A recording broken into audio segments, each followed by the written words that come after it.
ਅੱਛਾ, ਪਰ ਇੱਥੇ ਫਿਰ ਅਟਰਨੀ ਟੇਕ ਕਹਿਣਾ ਜੀ ਬਹੁਤ ਸਾਰੇ ਚਲੋ ਡਰ ਤਾਂ ਜਿਹੜਾ ਹੈਗਾ ਉਹ ਹੈਗਾ ਹੀ ਹੈਗਾ ਆ। ਜਿਨ੍ਹਾਂ ਦੀਆਂ ਤਰੀਕਾਂ ਆ ਰਹੀਆਂ, ਆਈਸ ਦੀਆਂ ਪੇਸ਼ੀਆਂ ਆ ਰਹੀਆਂ ਆ, ਹੁਣ ਇੱਦਾਂ ਦੀ ਖਬਰ ਸੁਣ ਕੇ ਕਹਿੰਦੇ ਯਾਰ ਅਸੀਂ ਜਾਈਏ ਨਾ, ਪਰ ਉਹ ਤਾਂ ਫਿਰ ਹੋਰ ਉਹਨਾਂ ਦੇ ਲਈ ਬੈਡ ਹੋ ਸਕਦਾ। ਉਹ ਨਹੀਂ ਜਾਣਾ ਪੈਣਾ ਤੁਹਾਨੂੰ, ਕਿੱਦਾਂ ਵਾ ਜਾਣਾ ਪੈਣਾ ਵਾ। ਫਿੰਗਰਪ੍ਰਿੰਟ ਜਿਹੜੇ ਤੁਸੀਂ ਕਰਨੇ ਆ ਉਹ ਚੀਜ਼ ਤੋਂ ਨਹੀਂ ਤੁਸੀਂ ਭੱਜਣਾ। ਐਕਸਪੀਡਾਈਟ ਚ ਪੈਂਦੇ ਹੋਣ ਪੈ ਜਾਣੇ, ਉਹ ਚ ਤੁਸੀਂ ਬਚ ਨਹੀਂ ਸਕਦੇ। ਠੀਕ ਆ, ਸਿੱਧੀ ਜਿਹੜੀ ਗੱਲ ਹੈਗੀ ਆ, ਜਾਣਾ ਤੁਹਾਡਾ ਬਣਦਾ ਹੀ ਆ। ਸੋ ਤੁਸੀਂ ਗੱਲ ਨੂੰ ਸੁਣੋ, ਤੁਹਾਨੂੰ ਕੀ ਹੌਸਲਾ, ਫੇਕ ਹੌਸਲਾ ਦੇ ਕੇ ਤੁਹਾਨੂੰ ਕਹਿ ਰਹੇ ਨੇ ਕਿ 589 ਲਵਾ ਲਓ ਆਪਣਾ ਛੇਤੀ ਛੇਤੀ ਵਕੀਲਾਂ ਦੇ ਕੋਲੋਂ ਦੀ। ਠੀਕ ਹੈ ਬਾਈ, ਜਿਹੜੇ 589 ਲੱਗੇ ਵੀ ਆ ਨਾ, ਉਹਨਾਂ ਨੂੰ ਵੀ ਆਈਸ ਜਿਹੜੀ ਸੀਗੀ ਉਹਨਾਂ ਦੀ ਵੀ ਖਬਰ ਹੈਗੀਆਂ, ਉਹਨਾਂ ਨੂੰ ਵੀ ਉਹਨਾਂ ਨੇ ਡੱਕਤਾ। ਸੋ ਇਹ ਜਿਹੜਾ 2 ਸਾਲ ਵਾਲੀ ਜਦ ਤੱਕ ਕਲੌਕ ਚ ਤੁਸੀਂ ਬਾਹਰ ਨਹੀਂ ਨਾ ਆ ਜਾਂਦੇ, ਇਹ ਤਲਵਾਰ ਜਿਹੜੀ ਲਟਕਦੀ ਰਹਿਣੀ ਆ। ਸਿਰਫ ਇੱਕੋ ਗੱਲ ਹੈਗੀ ਆ ਕਿ ਇਹ ਕਿੱਧਰ ਨੂੰ ਆਪਣਾ ਧਿਆਨ ਫੋਕਸ ਕਰਨ, ਕਿਉਂਕਿ ਇਹਨਾਂ ਕੋ ਵੀ ਬਥੇਰੇ ਕੰਮ ਆ ਕਿ ਬਾਰਡਰ ਵੱਲ ਫੋਕਸ ਕਰਨ, ਉਧਰੋਂ ਦੀ ਜਹਾਜ਼ ਚੜਨ।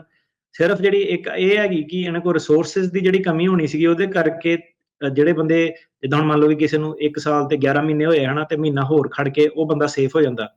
ਸੋ ਇਹ ਬਸ ਇਹੀ ਆ ਕਿ ਤੁਹਾਡਾ ਉਹ 2 ਸਾਲ ਜਿੱਦਾਂ ਜਿੱਦਾਂ ਨਿਕਲਦੇ ਰਹਿਣ ਨਾ, ਕਿ ਇੱਧਰਲੇ ਪਾਸੇ ਨੂੰ ਜਿਹੜੀ ਜ਼ਿਆਦਾ ਹਵਾ ਨਾ ਵਗੇ, ਉਹ ਚੀਜ਼ ਤੁਹਾਨੂੰ ਜਿਹੜੀ ਬਚਾ ਕੇ ਇਹ ਰੱਖੂਗੀ। ਬਾਕੀ ਜਿੱਦਾਂ ਤੁਹਾਨੂੰ ਦੱਸਿਆ ਕਿ ਜਿਹੜਾ ਬਜਟ ਜਦੋਂ ਐਲੋਕੇਟ ਹੋਇਆ $35,000 ਮਿਲੀਅਨ ਵਾਲਾ, ਤੇ ਰਿਸੋਰਸਿਸ ਇਹਨਾਂ ਕੋਲ ਵਾਧੂ ਆ ਜਾਣੇ ਆ। ਹਾਂਜੀ ਜੀ, ਸੋ ਰਿਸੋਰਸਿਸ ਜਿਹੜੇ ਉਹ ਵੱਧ ਜਾਣੇ ਆ।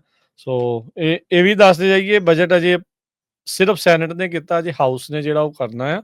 ਜਿਹਦੇ ਚਾਂਸ ਹੈਗੇ ਆ ਵੀ ਅਪਰੂਵ ਹੋ ਜਾਊਗਾ। ਡੈਮੋਕ੍ਰੇਟਸ ਨੇ ਰੌਲਾ ਪਾਉਣਾ ਹੈ, ਪਰ ਉਹਨਾਂ ਦੀ ਮੈਜੋਰਟੀ ਕਿਸੇ ਹਾਊਸ 'ਚ ਨਹੀਂ ਆ। ਸੋ ਉਹ ਸੈਨੇਟ ਦੇ ਵਿੱਚ ਆਲਰੇਡੀ ਪਾਸ ਹੋ ਗਿਆ।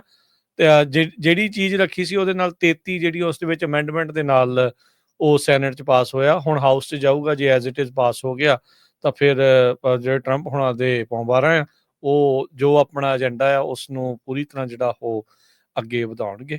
ਸੋ ਸਿਚੁਏਸ਼ਨਸ ਲਗਾਤਾਰ ਚੇਂਜ ਹੋ ਰਹੀਆਂ। ਅਪਡੇਟ ਰਹਿਣ ਦੇ ਲਈ ਤੁਸੀਂ ਪੰਜਾਬੀ ਰੇਡੀਓ USA ਦੇ ਪ੍ਰੋਗਰਾਮ ਅਪਡੇਟ ਇਮੀਗ੍ਰੇਸ਼ਨ ਤੇ ਰੈਗੂਲਰਲੀ ਅਪਡੇਟ ਅਮਰੀਕਾ ਦੇ ਨਾਲ ਜਿਹੜਾ ਜੁੜੇ ਰਹੋ।